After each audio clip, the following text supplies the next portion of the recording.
ঈদ কেনাকাটা জমতে শুরু করেছে ঢাকার মার্কেট ও শপিং মলগুলোতে। পোশাকের নতুন কালেকশন নজর কাড়ছে ক্রেতাদের, তবে এবছর পোশাকের দাম কিছুটা বাড়তি, যাতে হতাশ সাধারণ মানুষ। বেচাকেনা জমতে শুরু করেছে রাজধানীর শপিং মলগুলোতে। পোশাকের নতুন কালেকশনে সেজেছে দোকানগুলো। সেখান থেকেই যাচাই বাছাই করে ঈদের কেনাকাটা সেরে নিচ্ছেন অনেকেই। নিয়েছি কিছু নতুন কালেকশন, ভালোই লেগেছে। আর নতুন পুরনো মিলিয়ে আগেরগুলো আছে, ভালোই লাগছে।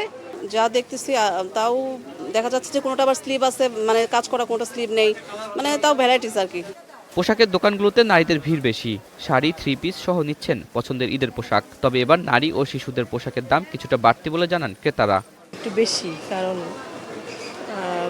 মানে একটু দেখলাম তো ঘুরে ঘুরে, ভালোই বেশি। থ্রি পিসগুলো একটু বিশেষ করে বাচ্চাদেরগুলো একটু দেখলাম, ওইগুলো একটু বেশি।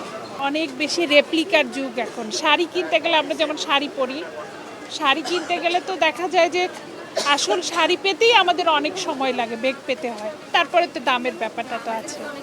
তবে পোশাকের ডিজাইন ও মান অনুযায়ী দাম খুব একটা বেশি না বলে জানান বিক্রেতারা। ঈদ উপলক্ষে যে কোনো কাপড় চোপড়ের দাম একটু বেশি থাকে, অর্থাৎ কোয়ালিটিফুল শাড়ি যখন কোয়ালিটিফুল থ্রি পিস উঠানো হয়, যার ফলে একটু দাম বেশি হবে। দাম ঠিকই আছে।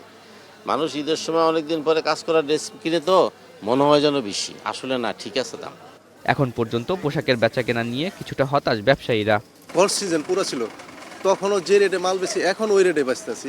তারপর কাস্টমার বলতেছে যে তাদের যে বাজেট এরকম আসতেছে, আবার চলে যেতে হবে।